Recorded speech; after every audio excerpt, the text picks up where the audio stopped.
आपकी भक्ति श्रेष्ठ। हमारे वृंदावन में एक गौड़िया संप्रदाय के एक महात्मा थे, वो कभी किसी स्त्री से नहीं मिलते थे,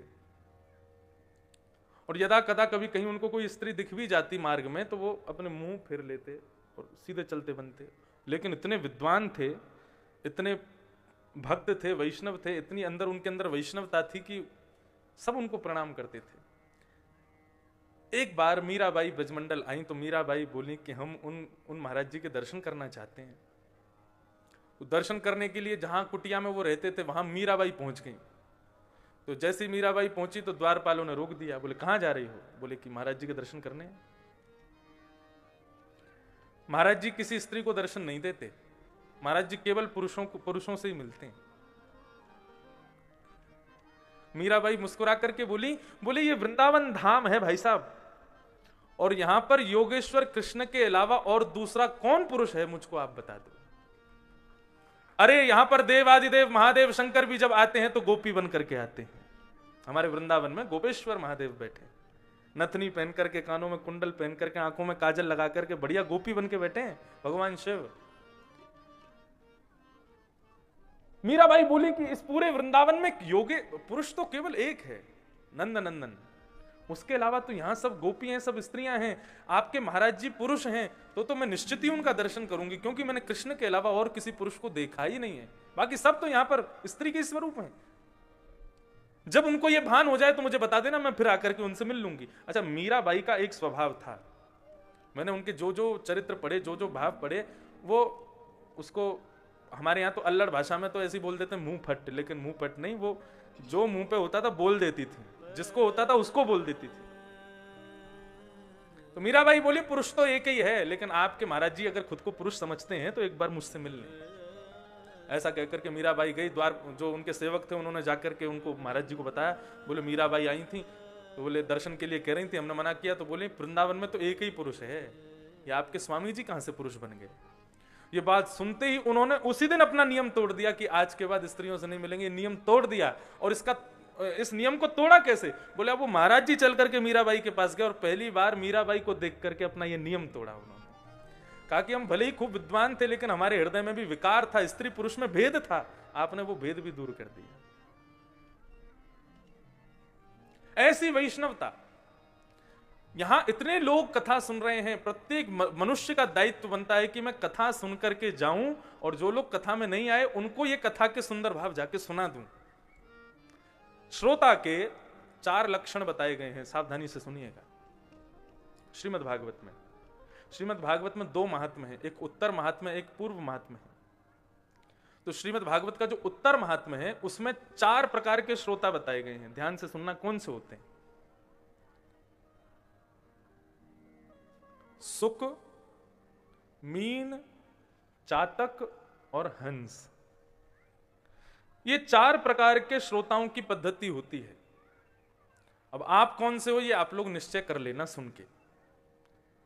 श्रेष्ठ, ऐसे श्रेष्ठ 4 श्रोता होते हैं और श्रेष्ठ 4 श्रोता नहीं भी होते हैं, वो भी बताएंगे हम।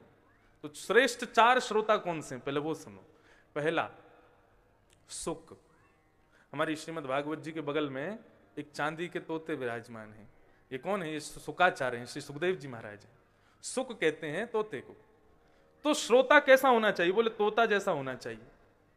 तोते का स्वभाव कैसा होता है? बोलो तोता राम राम, तो तोता बोलेगा राम राम। बोलो तोता कृष्ण कृष्ण, तो क्या बोलेगा? बोलेगा कृष्ण कृष्ण। तो भागवत का श्रोता ऐसा ही तोता जैसा होना चाहिए। 4 घंटे में जितनी कथा सुनी सब रट ले, और घर के जो लोग नहीं आए, परिवार के जो लोग नहीं आए, या कोई मित्र नहीं आए, कोई सदस्य नहीं आया, तो जाकर के उसको तोते की तरह पूरी कथा सुना दे। ये श्रोता का पहला लक्षण। लेकिन होता क्या है, कथा से उठ करके लोग आएंगे, महाराज जी बड़ी आनंदमयी रसमयी कथा, आनंद आ गया। तो हम कहेंगे बताओ क्या बताया आज कथा में? बोले ये नहीं पता, याद नहीं है, लेकिन लगी बहुत अच्छी, कानों को बहुत बढ़िया लगा। नहीं, ध्यान केंद्रित करके बैठेंगे तो हो सकता है शब्दावली आप व्यास जैसी ना बोल पाओ, लेकिन कथानक तो पूरी याद हो जाती है। तो पहला श्रोता का लक्षण सुक। दूसरा श्रोता का लक्षण मीन। मीन कहते हैं मछली को। मछली का स्वभाव क्या होता है? पानी महंगा होता है कि दूध महंगा होता है? बताओ, क्या महंगा होता है? दूध महंगा होता है। दूध का मूल्य ज्यादा होता है। एक हाथ में पानी एक हाथ में दूध दे दें, कहें एक को छोड़ दो, तो पानी को छोड़ दोगे आप, क्योंकि पानी तो और मिल जाएगा। दूध को थोड़ी छोड़ोगे, वो मूल्यवान है। लेकिन मछली से जाकर के कहो चल तू पानी में मत रह, मैं तुझको दूध में ले जाके छोड़ देता हूं, तो दूध में रहना, तो क्या वो दूध में रह पाएगी? और यदि आपने जबरदस्ती करके मछली को जल से दूर करके दूध में डाल भी दिया, तो परिणाम क्या होगा? सीधी मृत्यु, मर जाएगी, वो नहीं जी पाएगी। भले ही दूध में कितने भी गुण हो, भले ही दूध कितना भी पौष्टिक हो, भले ही दूध कितना भी श्रेष्ठ हो, कितना भी मूल्यवान हो, लेकिन मछली के लिए वो मृत्यु के अलावा कुछ नहीं है। भागवत का श्रोता भी ऐसा ही होना चाहिए। कथा में आते समय कोई आपको प्रलोभन दे दे कि आज की कथा छोड़ दो, आज तुमको हम अमुक अमुक पिक्चर दिखा दें, आज तुमको हम ये जादूगर का ये दिखा लाएं, आज हम तुमको ग्वालियर का किला दिखा लाएं, या कोई भी प्रलोभन देके कोई कथा छुड़वाने का प्रयास करे, तो श्रोता मछली के जैसा होना चाहिए कि यदि मुझे कथा से विमुख किया गया तो प्राण निकल जाएंगे मेरे। ऐसा श्रोता का स्वभाव होना चाहिए। कथा के अलावा कोई भी प्रलोभन हो तो उस प्रलोभन को छोड़ो। यह दूसरा लक्षण श्रोता का। सुक, मीन और चातक। चातक पक्षी होता है हिमालय में। आप लोग कभी जाओ पहाड़ों पर, हिमालय के पहाड़ों पर, तो वहां कहीं आप रात्रि में रुकोगे और सवेरे 4 बजे यदि उठ जाओगे तो संभवतः चातक पक्षी की आवाज आपको सुनाई देगी। वो चातक पक्षी जब बोलता है तो उसके मुख से ऐसी आवाज निकलती है, प्यासा हूं, प्यासा हूं, प्यासा हूं। वो जब बोलता है तो ऐसा ही लगता है कि बोल रहा है प्यासा हूं। तो सुबह सुबह सूर्योदय होने से पहले ही चिल्लाता है प्यासा हूं, प्यासा हूं। तब बाकी के पक्षी कहते हैं क्या सुबह सुबह हमारे कानों में दर्द कर देता है, प्यासा हूं चिल्लाता है। अरे इतनी नदियां बह रही हैं, इतने पोखर तालाब भरे पड़े हैं, जाकर के कहीं अपनी प्यास बुझा ले। लेकिन तब वो पक्षी कहता है नहीं, ये नदी पोखर ये तालाब का जल मेरी प्यास को नहीं बुझाएगा। तो बोले कैसे? बोले काले काले बादल आएंगे, मेघ मालाएं आकर के आपस में टकराएंगी और पहली ऋतु, पहली बारिश का जल, जब स्वाति का जल ऊपर से गिरेगा, उसको अपनी चोंच में भरूंगा, तब मेरी प्यास बुझेगी। ऐसा होता है चातक। वो साल भर पानी नहीं पीता। कब पानी पिएगा? बोले जब पहली बारिश आएगी साल की, तो उसके मुख में पानी को भर लेता है, तब उसकी प्यास बुझती है। तो भागवत का श्रोता भी ऐसा ही होना चाहिए। 24 घंटा यही कहता रहे प्यासा हूं, प्यासा हूं। अब उसको दुनिया भर के रस पिला दिए जाएं, लेकिन उससे उसको तृप्ति ना मिले। बोले कैसे तृप्ति मिलेगी? बोले जब कोई भागवत की कथा होगी, भागवत के सुंदर श्लोकों का गान किया जाएगा, उन गानों को जब मैं अपने कानों के द्वारा श्रवण करूंगा, तब मेरी प्यास बुझेगी, तब मुझे तृप्ति मिलेगी। अच्छा, ये आप लोग सुन ही रहे हो, लेकिन ये करना बहुत मुश्किल है ना। एक प्रकार से भागवत को ही संपूर्ण जीवन प्रदान कर देना जैसा है। लेकिन श्रीमद् भागवत के उचित श्रोता ऐसे ही होते हैं। और चौथा लक्षण, अच्छा, श्री डोंगरे जी महाराज चातक पक्षी का इतना सुंदर विवेचन करते थे। वे कहते थे कि एक बार चातक पक्षी वृक्ष पर बैठ करके रो रहा था, प्यासा हूं, प्यासा हूं। इतने में एक भेलिया ने देखा और भेलिया ने अपने बाण को संधान करते हुए उस पर छोड़ दिया। तो उसके हृदय में जाकर के जब तीर लगता है तो वो अपनी डाल से नीचे गिरने लगता है, और नीचे बह रही होती है गंगा जी। तो बहती हुई गंगा में गिरने से पहले चातक पक्षी अपने पुत्र को कहता है, बेटा तू चिंता मत करना, मैं अपने प्रियतम स्वाति जल की इच्छा रखते हुए अपने प्राणों को गंवा रहा हूं, लेकिन याद रहे मेरी मृत्यु के बाद मेरे तर्पण के लिए गंगा के जल का प्रयोग मत करना। जब मेरी मृत्यु के बाद तर्पण करो तब भी स्वाति के जल से ही करना, वही मेरा प्रियतम है। जिस गंगा के जल की एक बूंद भी यदि अंतिम समय में मुख में चली जाए तो विष्णु लोकम से गच्छति। ऐसी गंगा, गंगे गंगे तो ब्रूयात यो जनानाम सतैरपि मुच्यते सर्व पापेभ्यो विष्णु लोकम से गच्छति। ऐसी गंगा के मुखमंडल को, ऐसी गंगा के जल को मुखमंडल में लेने से भी मना कर देता है वो चातक पक्षी। क्यों? स्वाति जल का प्रेमी होता है और अपने मुख को पकड़ करके, चोंच को पकड़ करके तब वो गंगा जल में गिर करके अपने प्राणों को त्यागता, कहीं इसका जल मेरे मुंह में ना चला जाए। इतना बड़ा प्रेमी होता है चातक। गोवर्धनवासी सांवरे पद में भी एक पद ऐसा ही है, एह रट लागी सांवरे जैसे चातक मोर। मुझे याद नहीं आ रहा है पूरा, बहुत बढ़िया पद है। तो चातक। अब चौथा लक्षण श्रोता का होता है हंस। हंस देखा है आपने कभी? हंस का दर्शन नहीं हुआ। हंस का दर्शन केवल कैलाश मानसरोवर में ही हो पाता है। हमने किया है दर्शन, चित्र में, फोटो में देखा है। हंस पता कैसे चले कि वो हंस है? तो हंस का एक गुण होता है, वो नीर और क्षीर दोनों को अलग करने की सामर्थ्य रखता है। एक बाल्टी में आधी बाल्टी दूध हो और आधी बाल्टी पानी डाल दिया जाए तो क्या उस दूध से पानी को अलग कर दोगे आप? नहीं कर पाओगे। पानी भी दूध जैसा ही हो जाता है। लेकिन यदि हंस के सामने उसको प्रस्तुत कर दिया जाए तो हंस की एक कला होती है कि वो दूध पी जाएगा, पानी को छोड़ देगा। ये हंस की कला होती है। तो भागवत का श्रोता भी हंस जैसा होना चाहिए। क्यों? बोले कलयुग में इतनी विकृतियां, सब चीज में मिलावट आ गई है। घी में मिलावट आ गई, सब्जियों में मिलावट आ गई है, इंजेक्शनों से सब्जी बना रहे हैं, भोज्य पदार्थों में मिलावट आ गई, खाद में मिलावट आ गई, सब में मिलावट आ गई। तो फिर ऐसी कथाओं में भी मिलावट आ गई है।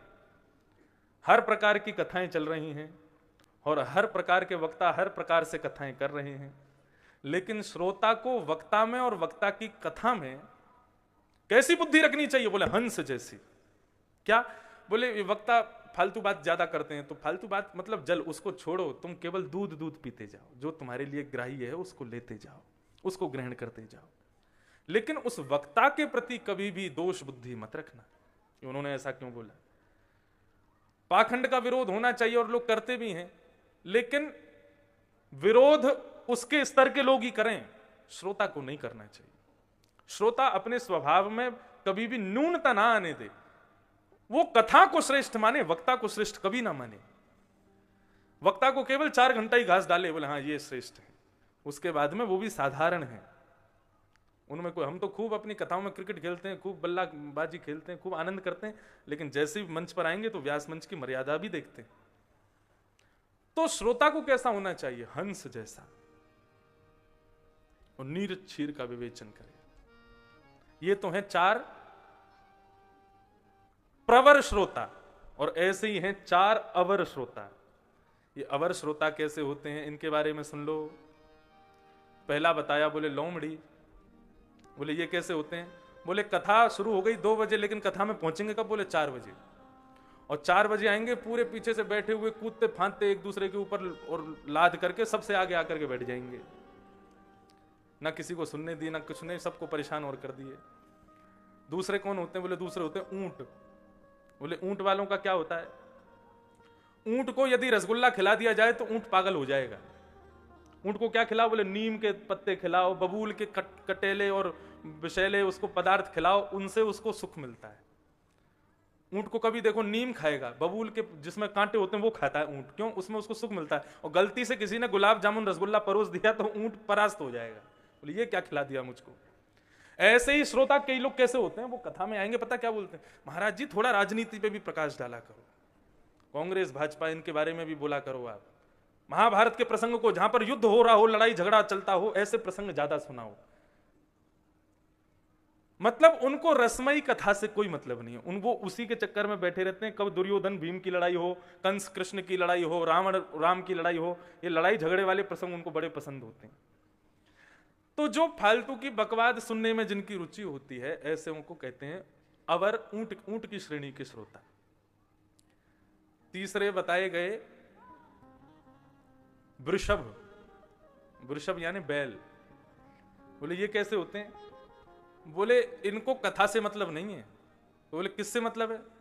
बोले कथा सुनने के बाद में बाहर प्रसाद वितरण हो रहा है, उसके लिए आते हैं कथा में, कि जाते समय हमको बूंदी मिलेगी, जाते समय लड्डू मिलेंगे, बढ़िया प्रसाद। उसको कुछ भी, बैल को ये नहीं देखता क्या खा रहा हूं, उसको बस खाने को चाहिए, कुछ भी दे दो लेकिन खाने को चाहिए। तो ऐसे को बताया गया वृषभ, वृषभ की कोटि का। इसी प्रकार एक चौथा श्रेणी हो रहा है, मुझको स्मरण नहीं आ रही, वो उनको बताते हैं कि वो कथा में आकर के करते क्या है। बोले कुछ नहीं, अगल बगल वालों को डिस्टर्ब करेंगे।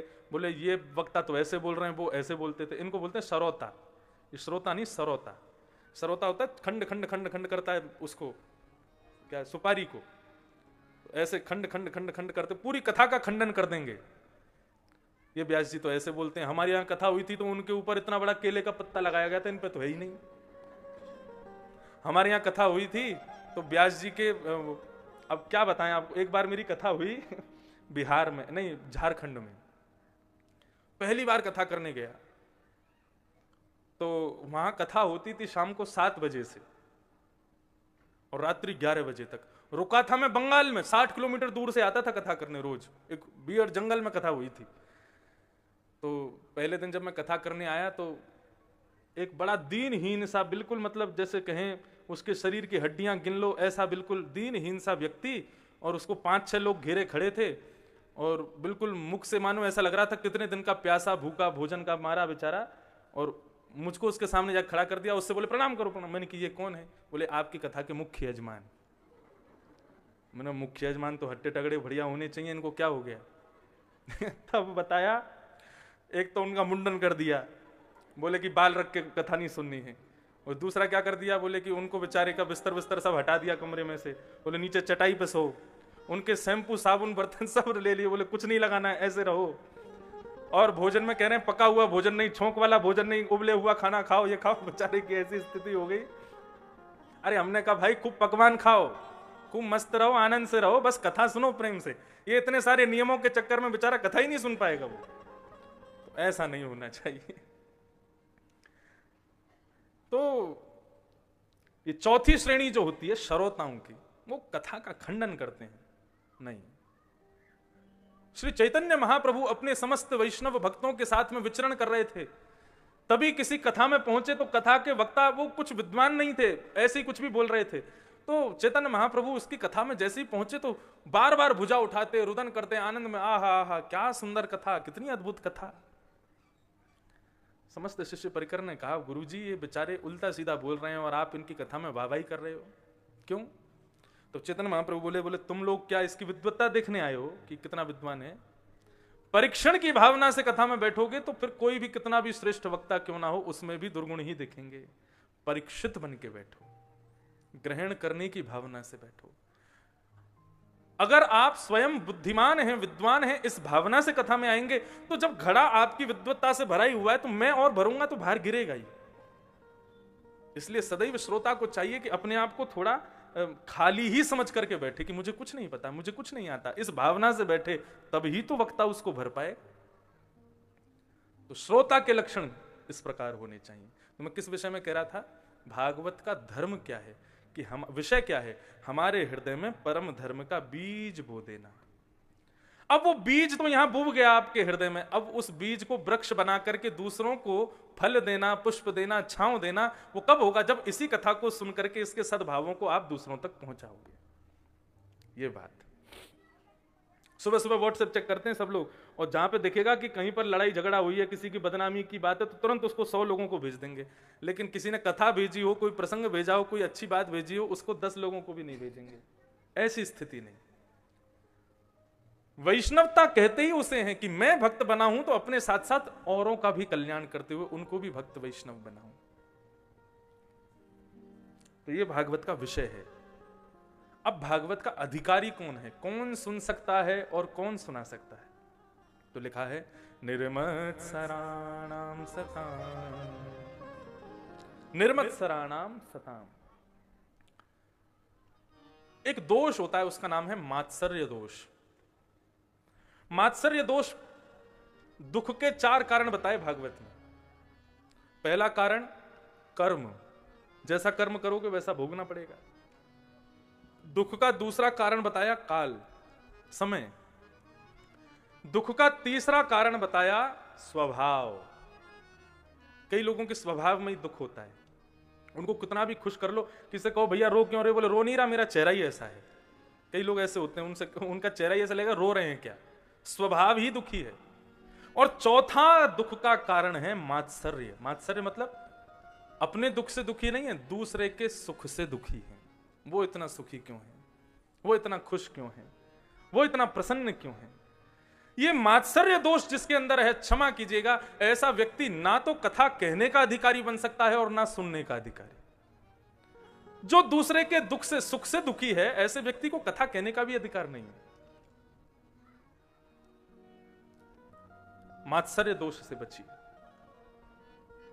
निर्मत्सराणाम सताम, हृदय में जिसके में निर्मत्सरता है, यदि किसी श्रेष्ठ व्यक्ति को वो देखता है तो श्रेष्ठ व्यक्ति को देख करके उसकी और सराहना करे और प्रशंसा करे। ऐसे व्यक्ति को कथा कहने और सुनने का अधिकार है।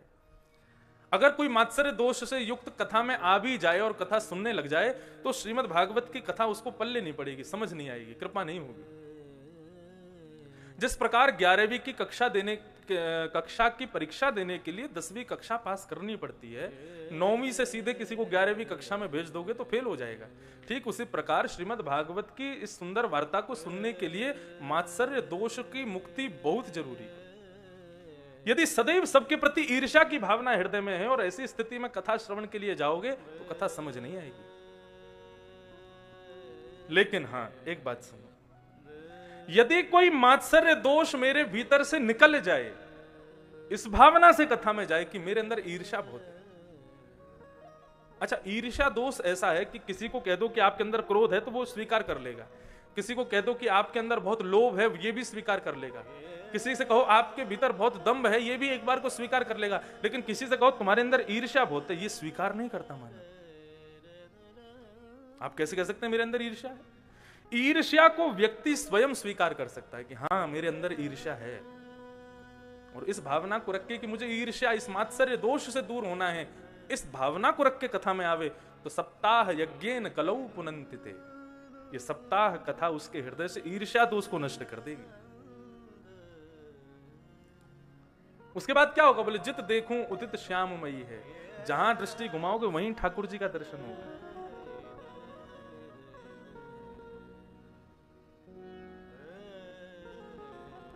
रैदास जी एक गांव में रहते थे, सावधानी से सुनना। गंगा जी में स्नान करने के लिए गए तो गंगा स्नान करते समय उनको अपने पैरों के नीचे कुछ अनुभव हुआ। तो जैसे ही उन्होंने डुबकी लगा करके वो निकाला तो वे उनके सेव्य ठाकुर जी उनको मिल गए छोटे से। उन ठाकुर जी को देख करके हृदय से लगा लिया, बोले जय हो मेरे लाल जी, आप कृपा करके पधारे, अब आपकी सेवा मैं करूंगा। बहुत सावधानी से सुनना, ईर्ष्या दोष भगवान को प्रिय नहीं है। तो श्री रैदास जी महाराज उन ठाकुर जी को अपने घर ले आए, अपनी कुटिया में ले आए। रैदास जी की सदैव इच्छा रहती थी कि कभी बद्रीनाथ जाऊं, केदारनाथ जाऊं, गंगोत्री जाऊं, द्वारिका जाऊं, रामेश्वरम जाऊं, लेकिन कैसे जाऊं?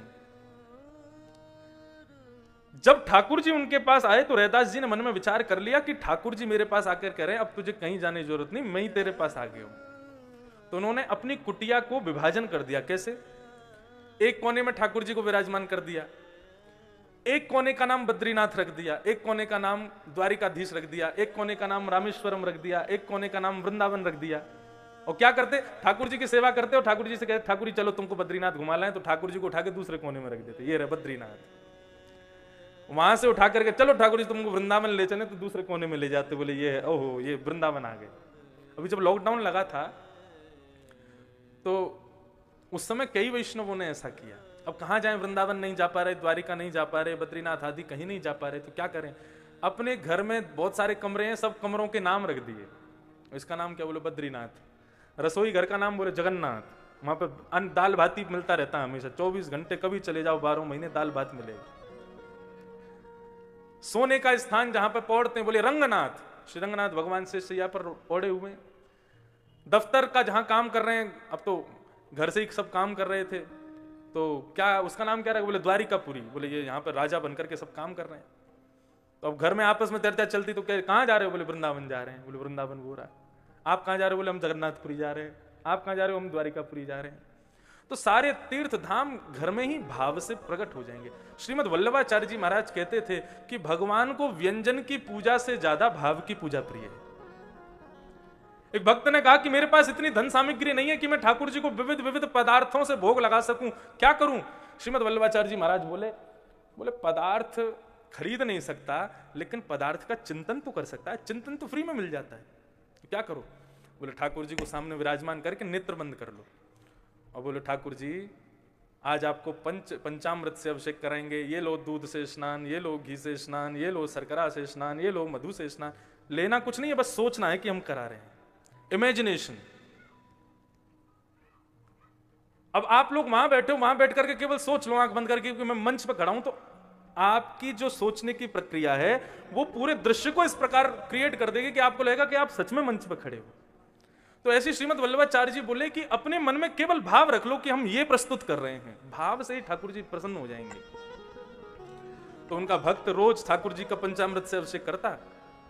पंचामृत से अभिषेक करने के बाद में गरम गरम जल से अभिषेक किया, ठाकुर जी को बढ़िया सुंदर एक सुंदर वस्त्र से ठाकुर जी के अंगों को पोंछा, ठाकुर जी को बढ़िया मखमल के वस्त्रों से बने हुए वस्त्र अलंकार धारण करा दिए, ठाकुर जी को सुंदर इत्र धराया है, ठाकुर जी के स्वर्ण के नेत्र धराए हैं, स्वर्ण का मुकुट धराया है। ये सारी सेवा केवल सोच रहा है।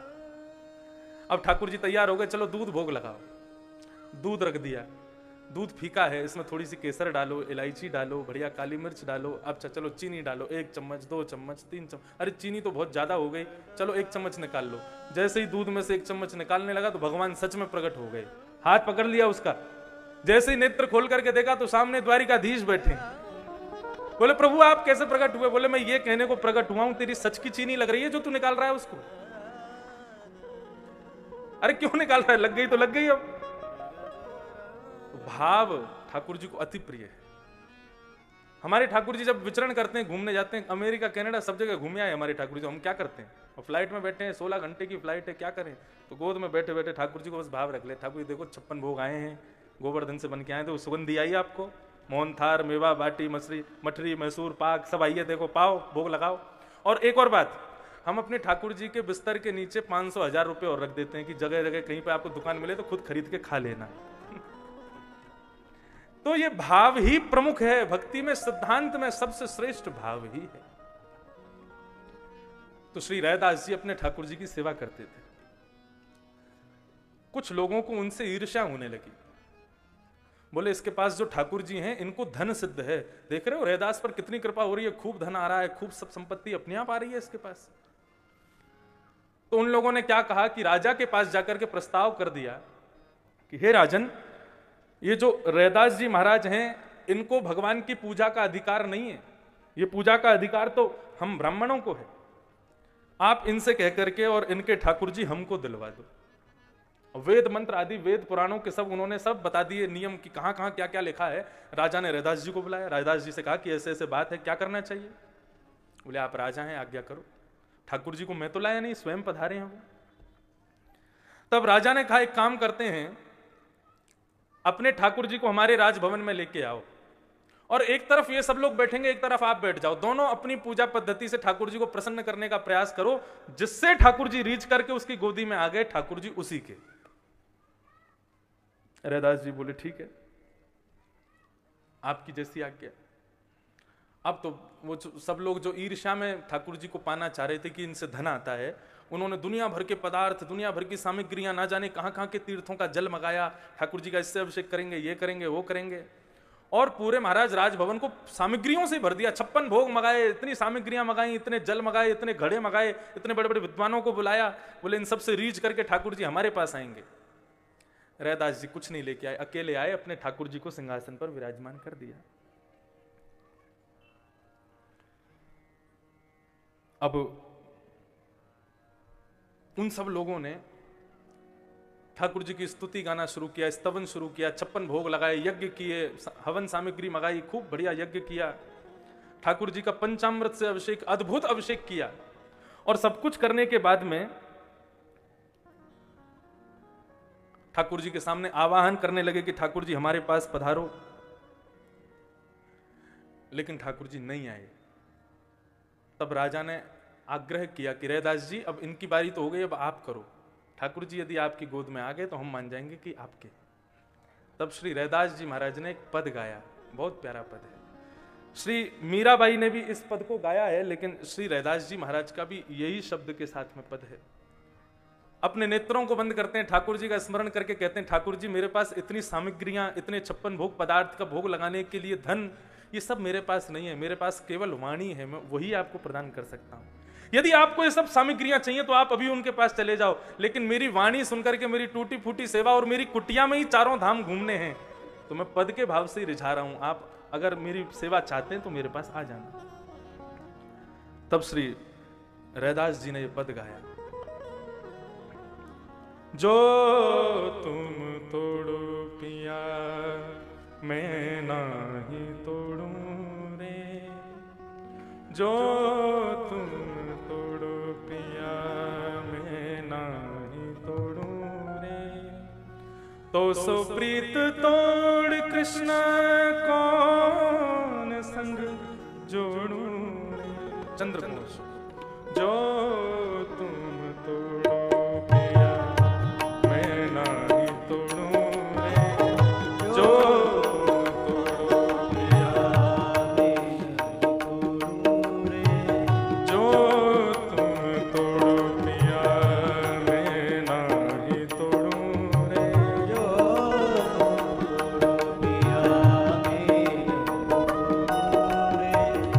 तो सो प्रीत तोड़ राम कौन संग जोड़ूं रे, तो सो प्रीत तोड़ राम कौन संग जोड़ूं रे।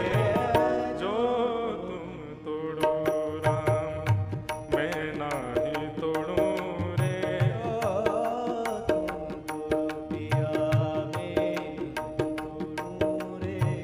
तो सो प्रीत तोड़ राम कौन संग जोड़ूं रे, तो सो प्रीत तोड़ राम कौन संग जोड़ूं रे।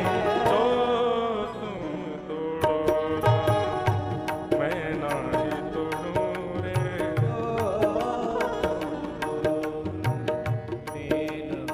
जय हो गाइए।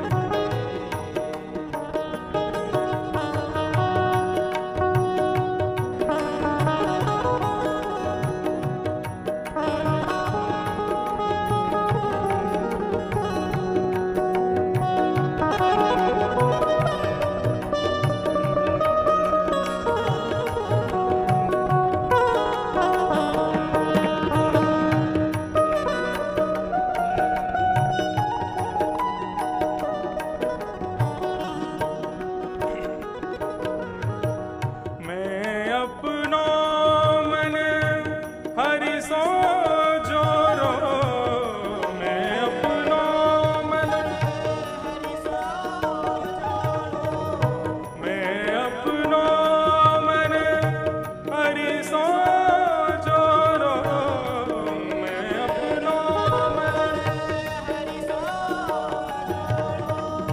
हरि सो जोर सबन सो तोरो, हरि सो जोर हाँ हरि सो जोर सबन सो तोरो, हरि सो जोर सबन सो तोरो।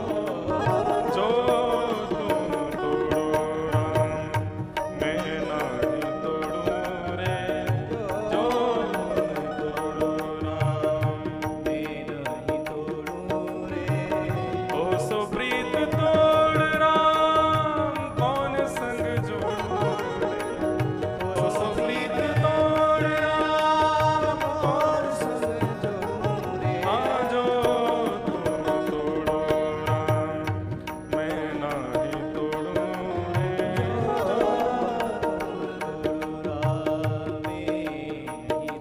जगदास जी गा रहे हैं।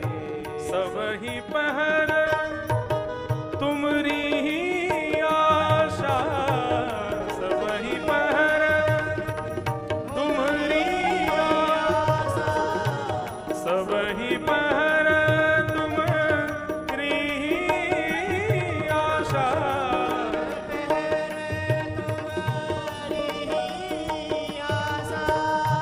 मन क्रम वचन कहे रे दासा,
तुम तोड़ो राम, मैं ना ही तोड़ू रे। अगर आप उनके पास चले भी जाओगे सेवा के लिए प्रभु, तो भी मेरे हृदय में तो यही भाव रहेगा, सब ही पहर तुमरी ही आशा। दिन भर में जितने प्रहर हैं, मेरी आशा केवल आपसे है, मेरे केवल आप ही हैं जिससे मैं आशा करूं। लेकिन आप आशा करवाने वाले आपके लिए तो हजारों हैं, लेकिन मेरे लिए तो केवल आप ही हो प्रभु, और कोई नहीं है। सब ही पहर तुमरी ही आशा, मन क्रम वचन कहे रह दासा। मन क्रम वचन से मेरी आश केवल और केवल आप हैं और कोई नहीं। और ऐसा भाव गाते गाते, राग थोड़ा सा कठिन है चंद्रकोश, और हमारे ज्यादा अभ्यास में नहीं है गाने के, लेकिन बहुत सुंदर राग है। जब ये भाव गाने लगे, गाते गाते रुदन करने लगे, नेत्र खोले ही नहीं, क्योंकि रैदास को ऐसा लगा शायद मेरे पास नहीं आएंगे आप। जब भी नेत्र नहीं खोले, रुदन करते रहे, नेत्रों से अश्रुपात होते रहे और गाते रहे। तब ठाकुर जी की मूर्ति वहां समस्त नगरवासियों के सामने, राजाओं के सामने, तभी देखते हैं कि राज सिंहासन से मूर्ति अपने आप उठ करके जाती है और जाकर के श्री रैदास जी की गोद में बैठ करके उनको अपने हृदय से लगा लेती है। और श्री रैदास जी अपने अंक में भर के ठाकुर जी की उस सुंदर प्रतिमा को अपनी कुटिया में चले जाते हैं। ठाकुर जी अति व्यंजन, अति बड़े बड़े उत्सव करने से ठाकुर जी को बहुत प्रसन्नता होती है, ऐसा नहीं है। मैं अपने लाल जी के खूब उत्सव करता हूं, अपने ठाकुर जी के खूब कथाएं कम, उत्सव ज्यादा करता हूं। लेकिन यदि उन उत्सवों में भाव प्रधान नहीं है, केवल और केवल साज सज्जा प्रधान है, ठाकुर जी के 56 भोग की सामग्री क्या बनी है वो प्रधान है, ठाकुर जी को हमने अलंकार कैसे धराए हैं, वस्त्र कैसे धराए हैं, ठाकुर जी की पिछवाई कैसी है, ठाकुर जी के साज सज्जे कैसे हैं, वो प्रधान यदि रखोगे तो ठाकुर जी को उत्सव प्रिय नहीं है। ये 56 भोग धराने की जो सेवा है कि ठाकुर जी को 56 भोग ही धरेंगे, उसके कम में ठाकुर जी को अगर 51 भोग रख दिए तो क्या ठाकुर जी भोग नहीं लगाएंगे? सबरी के बेर सुदामा के तंदुल रुचि रुचि भोग लगाए। किसके वशीभूत? केवल प्रेम और भाव। यदि भाव है, प्रेम है, तो ठाकुर जी आप साधारण वस्तु भी दोगे तो उसको भी स्वीकार करेंगे। नाथ द्वारा जब श्री नाथ जी विराजे तो वहां पर कुछ वैष्णव, क्योंकि रसोई अभी ठाकुर जी की नई नई बनी है, सब धोने में समय लगेगा, तो वैष्णवों के यहां से प्रसादी जाती थी श्रीनाथ जी के लिए। तो मंदिर के गुसाई जी पत्तल भेजते थे, दोना भेजते थे, और वो पत्तल दोना देख करके वैष्णव समझ जाते थे कि इतनी सामग्री हमको बनानी है। तो रोज सबका समय आता था, भाई तुम सुबह बाल भोग की सेवा तुम करोगे, राजभोग की सेवा तुम्हारी होगी, उत्थापन भोग की तुम्हारी, शयन भोग की तुम्हारी। तो ऐसे सबको सेवा देते थे। तो एक दिन एक अकिंचन ब्राह्मण, वो ज्यादा धनवान नहीं था, उसकी सेवा आ गई और उसके यहां पत्तल आई, बोले इतनी सामग्री बना के भेजो। मन में सोचने लगा क्या करूं, कैसे करूं। गुसाई बालक के पास दौड़ा दौड़ा गया, कहा कि प्रभु मैं इतनी सामग्री नहीं बना सकता, हमारे यहाँ तो एक दिन भोजन बन जाए, 3 दिन तक उसी को चलाते हैं, हम ठाकुर जी का भोग कैसे लगाएं। तब उन्होंने भी श्रीमद वल्लभाचार्य जी के उसी भाव को बताया। बोले सदगुरुदेव कहते हैं, श्रीमद जगतगुरु वल्लभाचार्य कहते हैं कि भाव सामग्री में केवल भाव का ही चयन कर लिया जाए तो भी ठाकुर जी स्वीकार करते हैं। तुम जो जो सामग्री बनाना चाहते हो, दोना पत्तल पर हाथ रख के केवल स्मरण कर लो और फिर बिना देखे उसको ढक करके मंदिर भेज दो, ठाकुर जी अपने आप सब स्वीकार कर लेंगे। उसने वही किया, अपने घर जाकर के दोना खाली, पत्तल खाली, अब क्या करें, बना तो सकते नहीं, इतनी सामग्री है नहीं। तो सब में सोच लिया, इसमें ठाकुर जी के हलवा, इसमें ठाकुर जी के लिए मोहन थार, इसमें ठाकुर जी के लिए दाल, इसमें सब्जी, इसमें रोटी, इसमें पूड़ी, इसमें कचौड़ी, ऐसे सब में भाव करते हुए और नेत्र बंद से ही उसके ऊपर वस्त्र डाल दिया और थाली सजा करके और मंदिर में ले जा करके पधराई। और जैसे ही ठाकुर जी के कपाट बंद हुए, राजभोग के लिए जैसे ही थाली के ऊपर से वस्त्र हटाए गए, जितनी सामग्री का ध्यान दिया सब प्रकट हो गई और ठाकुर जी ने भोग लगाया। तो ये भाव की प्रधानता। जरूरी नहीं है कि आप अपने घर के अर्चावतार के लिए विविध सामग्री ही बनाओ, सामग्री न भी बना सकते तो केवल उसका स्मरण। अब हमारे श्रीनाथ जी की पद्धति में ठाकुर जी को कम से कम 100 बीड़ा का भोग लगता है, 100 पान का भोग। अब 100 पान कहां से कथा में मंगाऊं मैं? यजमान से कहें कि भैया रोज के 100 पान चाहिए, 100 पान लगा भी नहीं, खाएगा कौन उसको? तो क्या करें ठाकुर जी के लिए? तो राजभोग के बाद, भोग के बाद ठाकुर जी के सामने ऐसे हाथ कर देते हैं, ये लो पान की आकृति बन गई, और दिखाई देते लो पान पालो। तो केवल ध्यान मात्र ऐसे ठाकुर जी के आगे भाव मात्र कर लिया जाता है, ठाकुर जी उसी से स्वीकार कर लेते हैं। भाव प्रधान। तो निर्मत्सराणाम सताम। निर्मत्सरता, मात्सर्य दोष से रहित व्यक्ति ही कथा का अधिकारी है, नहीं तो भागवत की कथा ना कह पाएगा ना सुन पाएगा। और तीसरा भाव संबंध, बोले वैद्यम वास्तव मत्र वस्तु शिवदम तापत्रयोन्मूलनम।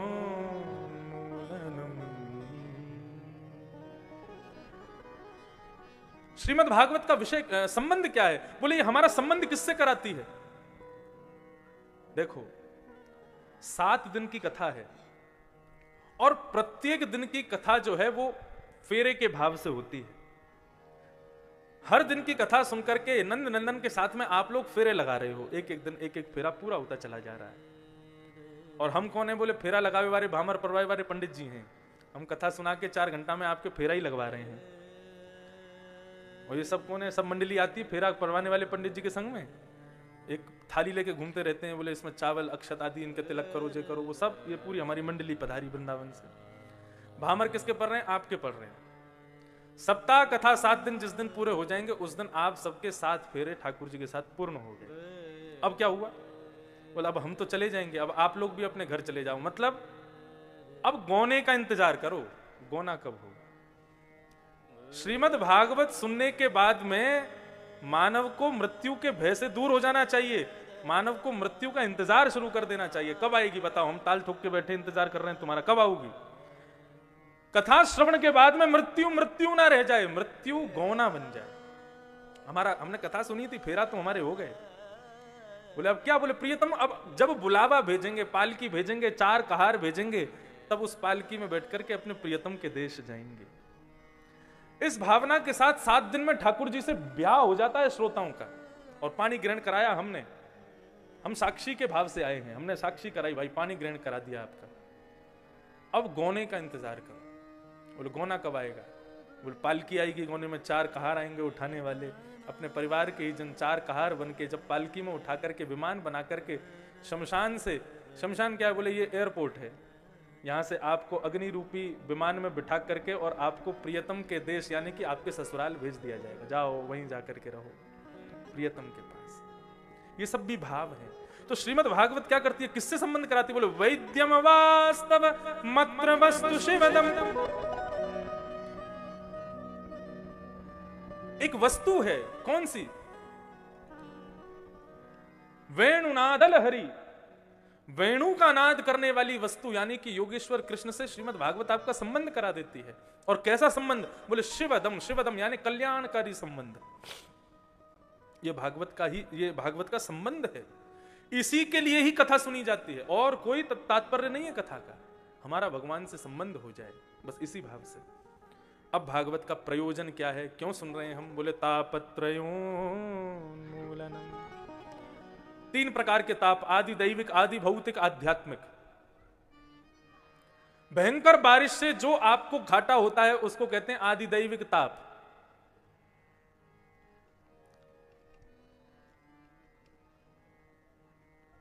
एक्सीडेंट हो जाना, बुखार आदि, ज्वर आदि चढ़ जाना, यह है आदि भौतिक ताप।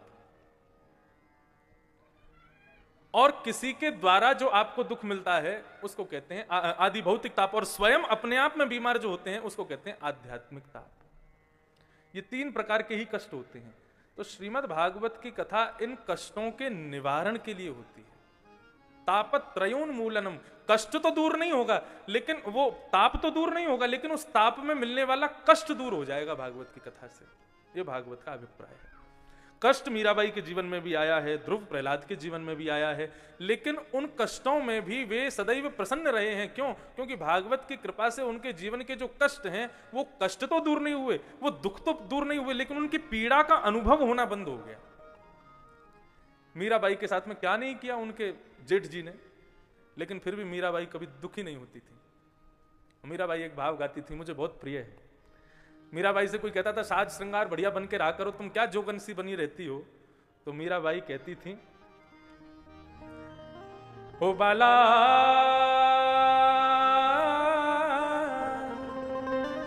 मैं बैरागन हूंगी।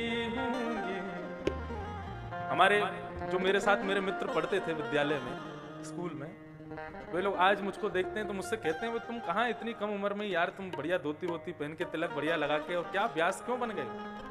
हमारे जैसे रहा करो, खेला कूदा करो, आनंद किया करो। बंधु, ये स्वरूप क्या है?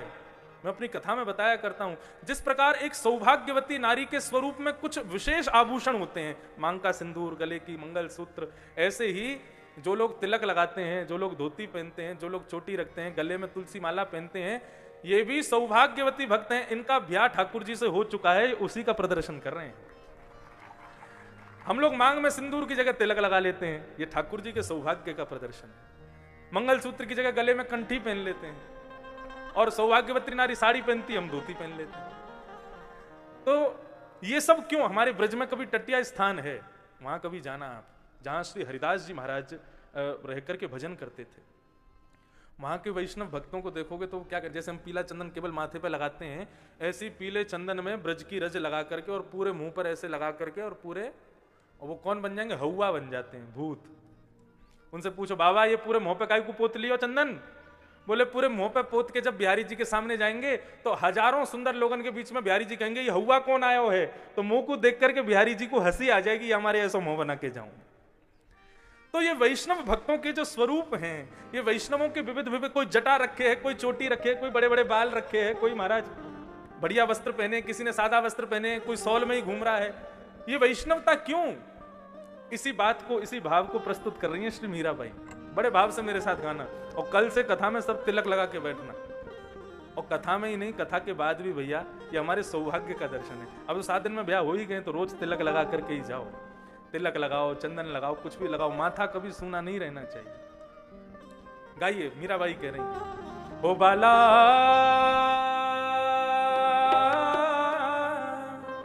मैं बैरागण हूंगी, हूंगी मैं बैरागण हूंगी, मैं बैरागण हूंगी, मैं बैरागण हूंगी, मैं बैरागण हूंगी। ओ बाला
वहां बसते मतलब वृंदावन में बसता है। हम राजस्थान में खड़ी हैं, मध्य प्रदेश में बैठे हैं, यहाँ तो केवल शरीर खड़ा है, हमारा प्राण कहाँ? बोले प्राण तो श्री वृंदावन बिहारी के पास है। जय जय राधा वल्लभ लाल, मन रखियो अपने चरणन में, मन रखियो अपने चरणन में, तन रखियो श्री वृंदावन में। ओ प्राण हमारा वहां वहाँ बसत है प्राण हमारा, वहाँ बसत है। यहाँ तो खाली को, यहाँ तो खाली ओ मात पिता परिवार सोई है, मात पिता परिवार सोई है, मात पिता परिवार सोई है, मात पिता परिवार सोई है। ओ कहिए दिन का तोड़ बड़ा, कहिए दिन का तोड़ बड़ा, कहिए दिन का तोड़ बड़ा, मैं बैरागण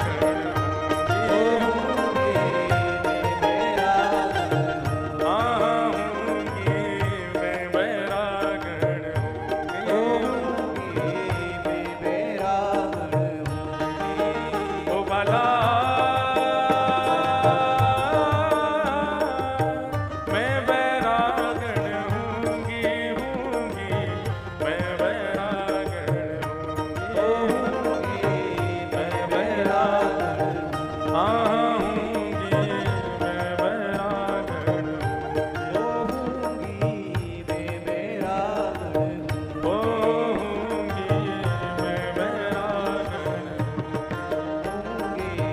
मैं बैरागण जिन भेषा मारो साहिब रीझे, जिस भेष को देख करके ठाकुर जी रीझ जाएं, मैं तो सो ही भेष धरूंगी, हो मैं बैरागण। कोई पैंट शर्ट पहन करके मंदिर दर्शन करवे जाता है तो ठाकुर जी को कोई विशेष प्रभावित नहीं होता, कोई विशेष प्रभाव नहीं पड़ता। कोई धोती पहन के आवे, बगलबंदी पहन के, कुर्ता पहन के, बढ़िया सिर पर पाग वाग पहन के, चंदन वंदन लगा के, तिलक लगा के, हाउ बिलाऊ सा बन के जावे तो ठाकुर जी जरूर देखते हैं ये कौन आया है मेरे पास। हजारों लोग ठाकुर जी का दर्शन कर रहे हैं, लेकिन उन हजारों में ठाकुर जी किसको देख रहे हैं, ये जरूरी बात है। तो श्रीमद् भागवत हमारा उस वस्तु से संबंध कराती है। तापत्रयोन्मूलनम श्रीमद् भागवते महामुनि कृते किंबा परैरीश्वरः सद्यो हृदय वरुध्यते कृतभि शुश्रूषुभिस्तत्क्षणात्। इस प्रकार भागवत जी के दो मंगलाचरण। अब तीसरा मंगलाचरण। निगम कल्पतरोर्गलितं फलम सुखमुखादम तत्र संयुतम पिबत भागवतं रसमालयम् मुहुरहो रसिका भुवि भावुका।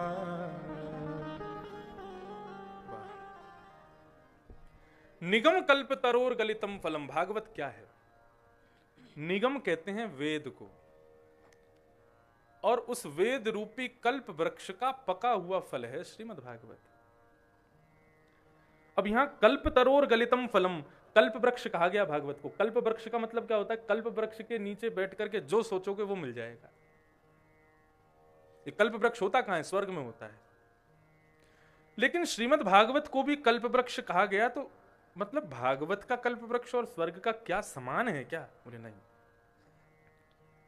दोनों कल्प वृक्ष में भेद क्या है?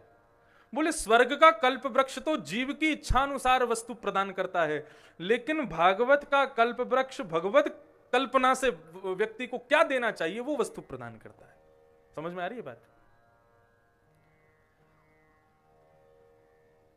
स्वर्ग का कल्प वृक्ष कैसा है? स्वर्ग का कल्प वृक्ष ऐसा है कि आप स्वर्ग गए और स्वर्ग में जाकर के आपने सोचा कि बहुत तेज भूख लगी है, कहीं भोजन मिल जाए, तो आपके सामने 56 भोग प्रकट हो जाएंगे, सोचते ही प्रकट हो जाएंगे। आपका मन करेगा इतना खाऊं, पेट ही ना भरे, तो खाते ही जाओगे, पेट भरेगा ही नहीं। आपका मन करे खाते खाते थक गया हूं, कोई खिलाने वाला आ जाए, तो खिलाने वाले तुरंत प्रकट हो जाएंगे, जो सोचोगे तुरंत। लेकिन खाते खाते यदि आपने सोच लिया कि मैं इतना खा रहा हूं, देवता कहीं गुस्सा होकर मेरी पिटाई ना कर दें, तो ये भी हो जाएगा, देवता प्रकट होकर तुरंत पीटना शुरू कर देंगे। मतलब जो विचार मन में आ गया वो पूरा होगा ही होगा। ये स्वर्ग के कल्प वृक्ष की खासियत है। और मानव बुद्धि आप सब जानते हैं, ये बुद्धि कभी भी कुछ भी सोच लेती है। इस बुद्धि में कभी भी कुछ भी विचार उत्पन्न हो जाते हैं। यदि ये कल्प वृक्ष पृथ्वी पर होता तो वास्तव में हम लोग सरकार इस बात की शर्त पर बनाते कि कल्प वृक्ष को उखाड़ के फेंकेगी तो ये सरकार जीतेगी। क्यों? आदमी सोचता है उसको मिल जाता है। बोले कुछ नहीं, रात में बैठ करके हमने तो बस इतना बस सोचा था कि कहीं मैं रात में बिस्तर से गिर ना जाऊं, सोई गिर गया। क्यों? कल्प वृक्ष है।